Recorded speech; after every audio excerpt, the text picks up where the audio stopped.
আমার যে অবস্থা দেখতেছো, মানে গাইস এই অবস্থা আমার সারা জীবন মনে থাকবে। এন্ড আমার মনে হয় না গাইস এরকম আর কোনো ভিডিও করছি আমি। Hey guys, what's up everybody? It's your boy Sabir Ahmed back in the game with the new video. ওকে, তো গাইস আজকে অনেকদিন পর ভিডিও করতেছি, কারণ গাইস এই কয়েকদিন ধরে আমার ভিডিও করার একদমই মন নেই। ডিপ্রেশন আছি গাইস, অনেক বেশি ডিপ্রেশন, অনেক বেশি গভীরে আছি, যার কারণে একবারে মনোযোগ নেই গাইস আমার ভিডিও করার। তো গাইস আজকেও যে মনটা ভালো তা না, মনটা কিন্তু গাইস খারাপই, যেহেতু গাইস পুরো সপ্তাহ চলে যেতেছে, কোনো ভিডিও দিতেছি না, তার কারণে ভিডিও দেওয়া লাগতেছে। আজকে কি করব না করব কিছু বুঝতেছি না। এন্ড যেহেতু গাইস ভালো লাগতেছে না, তো কি করব জানি না, কিন্তু গাইস যা করো সবাই ভালো লাগবে। এন্ড সবাই ভিডিও লাস্ট পর্যন্ত দেখো, এন্ড অনেক ভালো হবে গাইস, অনেক মজা হবে। তো গাইস এই এতটুকু বয়স পর্যন্ত আমি আর কোনো জিনিস বুঝি আর না বুঝি, একটা জিনিস ঠিকই বুঝছি, টাকা ছাড়া কোনো মূল্য নেই। এন্ড সব কিছুতেই গাইস টাকা লাগে, টাকার কাছে গাইস সব কিছু একবারে বন্ধ, সব কিছু বন্দি টাকার কাছে। টাকা ছাড়া কোনো দাম নেই গাইস, সেটা আমি বুঝতেছি এখন। টাকাই কিন্তু কপালে নেই, তো কি আর করার গাইস, যেহেতু কপালে নেই আর কোনো কিছু করার নেই। ভবিষ্যতে একবার হবে, এন্ড সেই সময় দেখে নিব। এখন গাইস আসর আজান দিতেছে, এন্ড আসর নামাজ গিয়ে পড়া লাগবে পুলিশ লাইন। তো গাইস আজানটা শেষ হোক, এন্ড পরে কথা বলি। আজান শেষ হইতে যে তোমরা একটা জিনিস দেখো এখানে কি চলতেছে। তো এখানে গাইস গাছ কাটা হইতেছে, মানে কি ধরনের ঝুঁকি নিয়ে একটা গাছ কাটা হইতেছে গাইস, দেখছো? এখান থেকে পড়লে গাইস একবার অবস্থা খারাপ, একবার অবস্থা শেষ হয়ে যাবে। এই গাছটা একটা সৌন্দর্য ছিল, এই সৌন্দর্য আর থাকবে না গাইস, শেষ সৌন্দর্য এই টাওয়ারটার জন্য।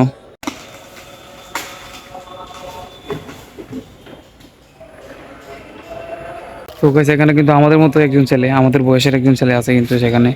তো গাইস তার জীবনে কত রিস্ক নিয়ে সে এখানে উঠছে, মানে দেখলেই বোঝা যায় গাইস তার জীবনের মায়া নেই। এসব কথা বিড়ি একটা কথা বলতে ভুলে গেছি, যে আমার এই মোবাইলটা গাইস যে চার্জারের যে জায়গাটা, তো গাইস সেটা আমি একবার চেঞ্জ করে আনছি, যেটা গাইস ব্লগ তোমরা আগে দেখছো হয়তো। চেঞ্জ করে আনছি গিয়ে স্যামসাং কোম্পানি থেকে ফ্রিতে, যেহেতু আমার মোবাইলের গ্যারান্টি ছিল 1 বছর। তো 1 বছরের ভিতরে গ্যাস নষ্ট হয়েছিল, তো এটা ঠিক করে আনছি, এখন হয়তো 1 বছর চলে গেছে। তো গাইস এখন আবার এই ইউসিবির সমস্যা হইতেছে, ইউসিবির যে পিনটা আছে, পিনটার মধ্যে সমস্যা হইতেছে। অ্যান্ড ভাবতেছি গাইস এটা আবার স্যামসাং অফিসে নিয়ে যাব, অফিসে গিয়ে দেখাবো গাইস সেটা কী করা যায়, অ্যান্ড আর কী কী লাগবে গাইস। সব খারাপ জিনিস শুধু আমার সাথে হয় গাইস, আর নতুন মোবাইলটা গাইস 1 বছরও হয় নাই ভালো মতে, এখন 2বার সমস্যা হয়ে গেছে এই মোবাইলে। মানে এখন কি বলবো আমি, স্যামসাং মোবাইল ভালো নাকি ভালো না তো বুঝতেছি না আমি। এন্ড গাইস আমি প্রত্যেকদিন একবার চার্জ দিই, একবার চার্জ দিই শুধু। এই একবার চার্জ দেওয়াতে আমার এত সমস্যা হইতেছে বুঝতেছি না। আর অনেক মানুষ তো গাইস ভিভো মোবাইল আছে, আর অন্যান্য মোবাইল আছে, তারা প্রতিদিনই 2-3বার চার্জে দেয়, তাদের কিছু হয় না। পোকো মোবাইল আছে, তাদের কিছু হয় না গাইস। তো শুধু আমারটার মধ্যেই ভেজাল না, আমার কপালে ভেজাল, আমি বুঝতেছি না। আজকে গাইস মোবাইলের কথা বাদ দিই, একটু দেখি থাকো মোবাইলের কথা। এন্ড গাইস আমার যে অবস্থা দেখতেছো, মানে গাইস এই অবস্থা আমার সারা জীবন মনে থাকবে। এন্ড আমার মনে হয় না গাইস এরকম আর কোনো ভিডিও করছি আমি। মানে গাইস এই কয়েকটা ব্লগ ছাড়া, মানে আর 3-4 মাস আগে, এই 9 মাস ধরে আমি ভিডিও করতেছি। এই 9 মাসের মধ্যে গাইস মনে হয় না আমি এরকম আর কোনো দিন ভিডিও করছি। অ্যান্ড অনেক বেশি শুকাই গেছে গাইস, যেটা হয়তো তোমরা ক্যামেরা দেখে বুঝবে না, কিন্তু যারা কম্পেয়ার করবে গাইস আগের ব্লগ অ্যান্ড এখনের ব্লগ, তো অবশ্যই তারা কিছু না কিছু খুঁজে পাবে যে কী কম আছে। তো গাইস আমাদের যেহেতু এখন উঠতি বয়স, অ্যান্ড গাইস আমাদের কিন্তু অনেক কিছু শখ ধরে, যেহেতু গাইস উঠতি বয়স হলে কী হবে গাইস, সেই বয়স অনুযায়ী কিন্তু টাকা পয়সা কিছুই নাই, শুধু শখের বয়সটা আছে, টাকা নাই গাইস। তো যার কারণে শখ পূরণ করতে পারতেছি না। এন্ড গাইস পূরণ না করার ফলে কিন্তু মনে একটা যে কষ্ট গাইস সেটা লাগতেছে, এন্ড সেটাই গাইস একা একা বুক করতেছি। কিন্তু সত্যি কথা গাইস, কষ্টের সময় কোনো মানুষ আসবে না, কোনো কেউ কাজে আসবে না একমাত্র পরিবার ছাড়া। আর গাইস সুখের সময় কিন্তু মানুষের অভাব হবে না, সেদিন ভালো দিন আসবে, মানুষের অভাব হবে না। অ্যান্ড সেখানে কিন্তু অনেক মানুষ থাকবে, চেনা অচেনা। কিন্তু আমি এতগুলো কথা বললাম শুধু একটা কারণেই, যারা গাইস মধ্যবিত্ত আছে তারা জন্য কোনো, মানে গাইস স্বপ্ন দেখে ঠিক আছে, কিন্তু সেটা গাইস তারা পরে পূরণ করতে পারবে বা পূরণ করার ক্ষমতা আছে, তাহলে গাইস স্বপ্ন দেখা ঠিক আছে। কিন্তু গাইস ক্ষমতা নাই আর স্বপ্ন দেখে, মানে গাইস এই ভুলটা জীবনও করো না। যারা গাইস মধ্যবিত্ত আছো তাদেরকে বলতেছি, বিশ্বাস রাখো নিজের উপর, নিজে কষ্ট করো, নিজের উপর বিশ্বাস রাখো, ইনশাল্লাহ একদিন সব হবে গাইস। অ্যান্ড আমি যেহেতু গাইস আমার উপর বিশ্বাস আছে, অ্যান্ড গাইস আল্লাহর উপর বিশ্বাস, আল্লাহর উপর ভরসা আছে, অ্যান্ড আমি কষ্ট করে যেতেছি। অ্যান্ড গাইস তোমরা সাপোর্ট করো, ইনশাল্লাহ ভালো কিছু হবে ভবিষ্যতে। এন্ড গাইস আরেকটা যে কাজে আমি আছি ফিনান্সিং, সেই কাজে যদি যদি guys সাফল্য মিলে অবশ্যই ভবিষ্যতে ভালো কিছু হবে।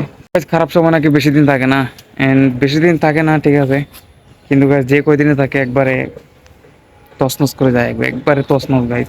তো গাইস একটা শখ করছিলাম যেটা গাইস পূরণ হয় না, পূরণ হবে কিনা সেটাও আমি জানি না।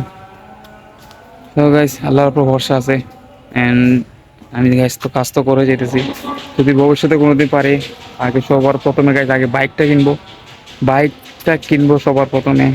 আগে তো মানুষ গাড়ি করে বাড়ি করে, আগেটা মানছে বাড়ি করে, কিন্তু আমি কি করবো, আমি আগে করবো আমার নিজের বাইক কিনবো আগে। শখ তো গাইস আমি পূরণ করবো একদিন না একদিন। এন্ড যেহেতু বলেছি গাইস, এই যে চেহারা, সেটা কষ্টের চেহারা, সেটা অনেক ডিপ্রেশনের ভিতরে আছে। এন্ড যারা গাইজ কষ্টের ভিতরে থাকে, যারা অভাবের ভিতরে থাকে, তারাই বুঝতে পারবে যে অভাবের সময় মানুষের দিনকাল কেমন যায়। তো গাইজ সবার জন্য একটা বুদ্ধি থাকবে, সবাই ধৈর্য ধরো, অ্যান্ড ধৈর্যের ফল সবসময় মিষ্টি হয় গাইজ, সবাই ধৈর্য ধরো। অ্যান্ড গাইজ এখন আমরা চলে যাবো নমাজে, কারণ নমাজের টাইম হয়ে গেছে অলরেডি।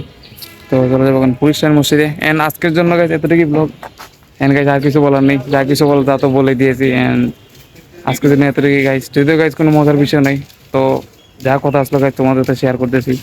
তো আজকের জন্য এতটুকু video. I hope you guys enjoy this video. If you guys did, make sure subscribe my YouTube channel, and I see you guys in the next video. And আজকের জন্য bye guys, দেখা হবে next ভিডিওতে, সবাই অপেক্ষা করো। তো আজকের জন্য bye guys.